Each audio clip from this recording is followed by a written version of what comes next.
Amaka was a name that sent shivers down the spines of most children in the village of Umuoaba.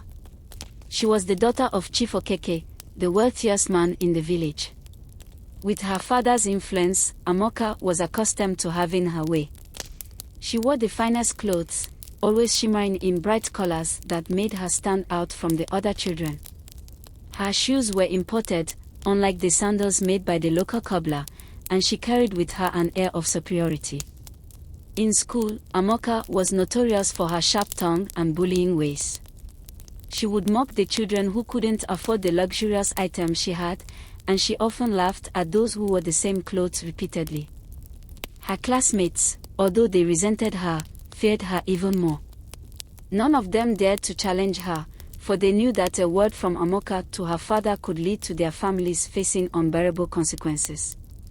One day, during a break at school, Amaka noticed Chinyere, a quiet and intelligent girl who always sat at the front of the class, wearing a pair of torn sandals.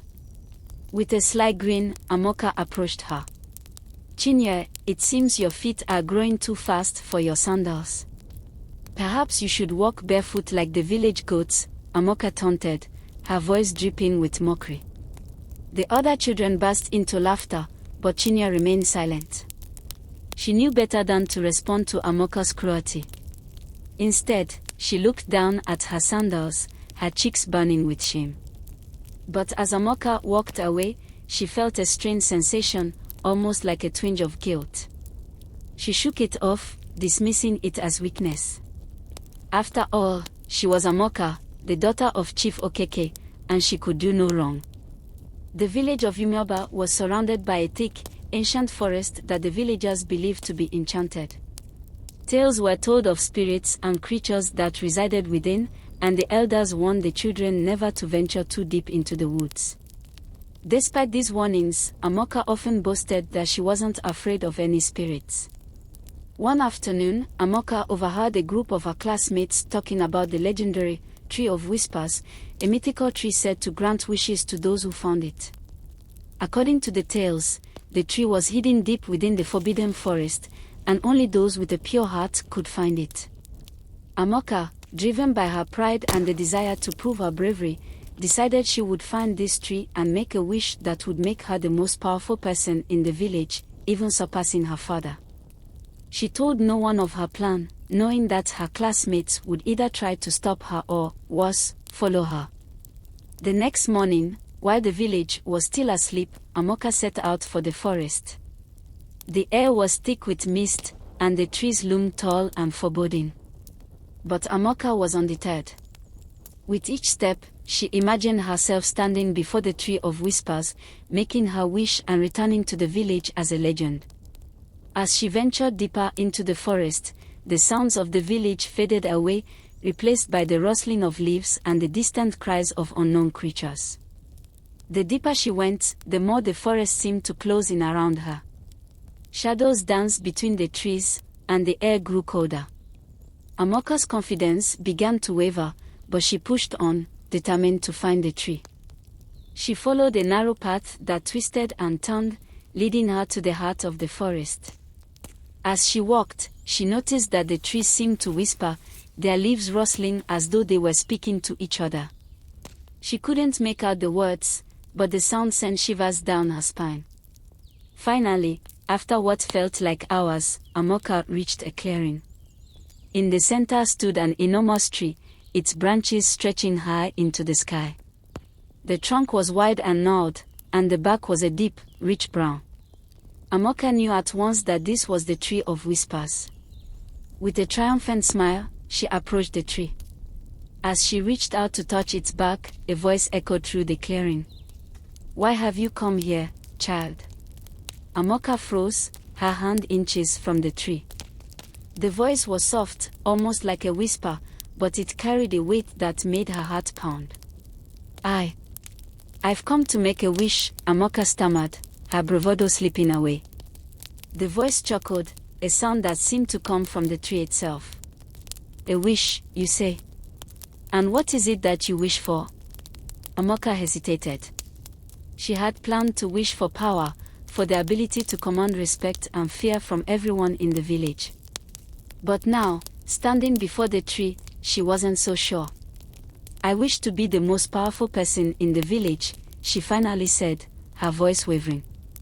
The tree was silent for a moment, and then the voice spoke again, this time with a hint of sadness. "Power is a dangerous thing, child. It can corrupt even the purest of hearts. Are you sure this is what you want?" Amaka's pride flared up once more. "Yes, I'm sure. I want to be powerful." The tree sighed, and the ground beneath Amaka began to tremble. The branches of the tree swayed, and the whispers grew louder, filling the air with an eerie chorus. "Very well," the voice said, "but know this, the power you seek comes at a price." Before Amaka could ask what the price was, the tree's roots burst from the ground, wrapping around her feet. She screamed, trying to pull away, but the roots held her fast. The whispers grew louder, almost deafening, and the world around her began to spin. When Amaka opened her eyes, she found herself lying on the ground, the tree towering above her. She felt different, but she couldn't quite place how. Slowly, she got to her feet and looked around. The forest was silent, the whispers gone, and the air was still.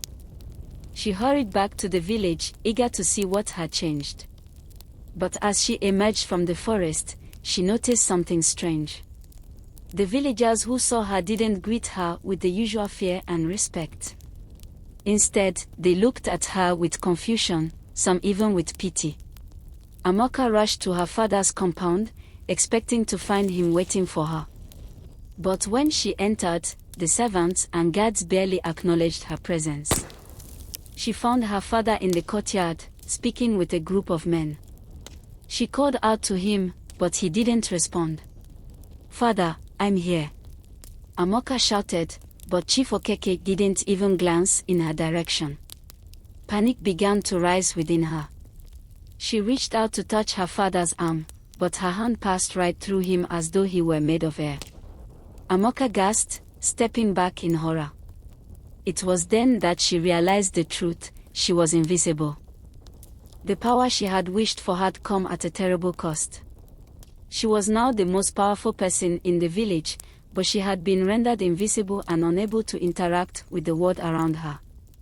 No one could see her, hear her, or feel her presence. She was alone, cut off from the very people she had wanted to control.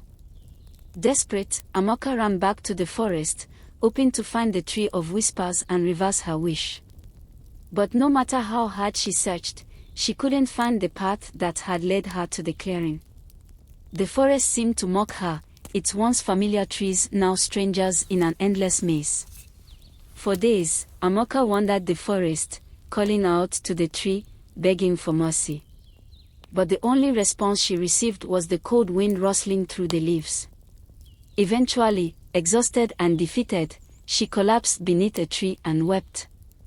As she lay there, her thoughts turned to the children she had bullied, to the way she had treated those who were less fortunate than her.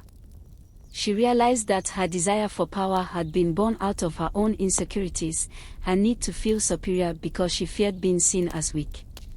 Now, she was truly powerless, and no amount of money or influence could save her. With a heavy heart, Amaka whispered a prayer, not for power, but for forgiveness. She prayed for the chance to make things right, to use whatever time she had left to help those she had wronged. As she finished her prayer, the wind began to blow gently, and she felt a warm presence around her. She opened her eyes to find herself once again in the clearing, the tree of whispers standing before her. "You have learned your lesson, child," the voice said, softer now, almost comforting. "True power lies not in wealth or influence, but in kindness and humility. You have been given a second chance. Use it wisely." With those words, the tree's roots lifted her from the ground, and the world around her faded to black. When Amaka awoke, she was back in her father's compound, lying on her bed. Sunlight streamed through the window, and she could hear the sounds of the village outside. For a moment, she wondered if it had all been a dream, but the memory of the tree of whispers was too vivid to dismiss. Tentatively, she called out, Father. Chief Okeke appeared in the doorway, a look of relief on his face. Amaka. You're awake. We've been so worried about you.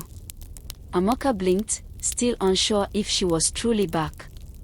She quickly reached out to touch her father's hand, and when she felt the warmth of his skin, she let out a breath she didn't realize she was holding.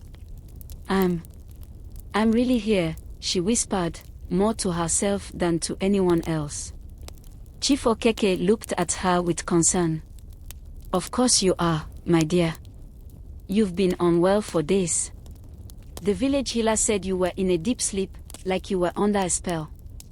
But now you're back, and that's all that matters. Amaka nodded, though her mind was far from settled. She remembered everything, the forest, the tree of whispers, the price she paid for her wish. She knew she had been given a second chance, and she wasn't going to waste it. As the days passed, Amaka noticed that the world seemed different to her now. The things that once filled her with pride, her wealth, her father's influence, now seemed insignificant. What mattered most was the way she treated others, and she was determined to make amends. Amaka returned to school, but this time, she did not strut in with her usual arrogance. Instead, she walked with her head held high but with humility in her heart. Her classmates noticed the change immediately. The once dominant Amaka was now quiet and gentle, and there was no trace of the bully they had feared for so long. One day, during recess, Amaka approached Chinyere, who was sitting under a tree, reading a book. Chinyere looked up, wary of what Amaka might do or say. Chinyere, Amaka began, her voice soft and sincere, I want to apologize for the way I've treated you, and everyone else. I've been wrong, and I'm truly sorry. Chinyere blinked in surprise, her guard slowly lowering. She could see the honesty in Amaka's eyes, and after a moment, she nodded. Thank you, Amaka. Encouraged by Chinyere's response, Amaka continued, I know I can't undo the past, but I want to make it right. I want to be a friend, if you let me. Chinyere smiled, the tension between them dissolving. I'd like that. From that day on, Amaka made a conscious effort to be kind and helpful. She shared her belongings with her classmates, helped them with their studies, and used her influence to support those in need rather than to intimidate. The village began to see her in a new light, not as the spoiled daughter of Chief Okeke, but as a young girl who had learned the value of humility and kindness. As time went on, Amaka's reputation transformed from that of a feared bully to a beloved leader among her peers. She organized charity events in the village, using her father's wealth to provide for those who were struggling. She started a program at the school where children could exchange or donate items they no longer needed, ensuring that no child had to go without basic necessities. The village elders, who had once been concerned about the path Amaka was on, now spoke of her with pride. They often told stories of how a young girl who had once lost her way had found her true strength in the service of others. Amaka never forgot the lessons she learned in the forest. She visited the edge of the woods often, though she never dared to venture deep inside again. She would stand at the boundary, looking into the darkness, and whisper a thank you to the tree of whispers for giving her the second chance she so desperately needed. Her relationship with her father also deepened.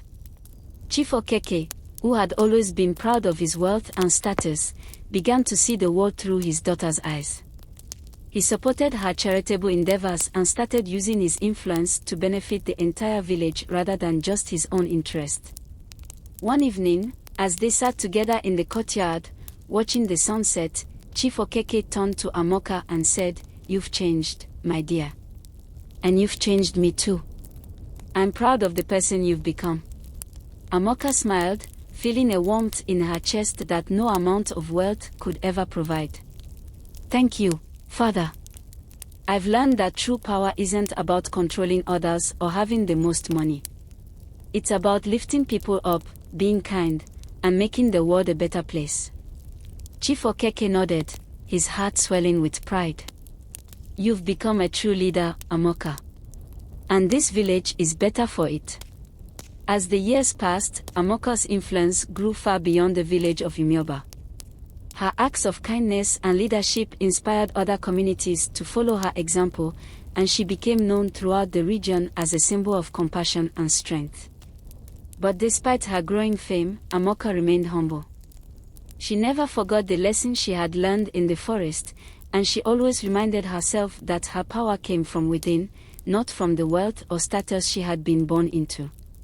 She continued to visit the edge of the forest, bringing offerings of fruit and flowers as a sign of gratitude. Though she never again heard the voice of the tree of whispers, she felt its presence in her heart, guiding her on her path.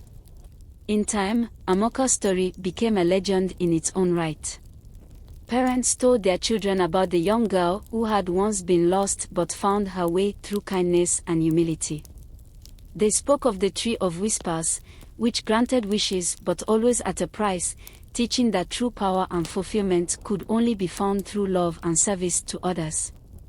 And so, Amaka's legacy lived on, a reminder that even the most misguided soul can find redemption, and that the greatest strength of all is the courage to change.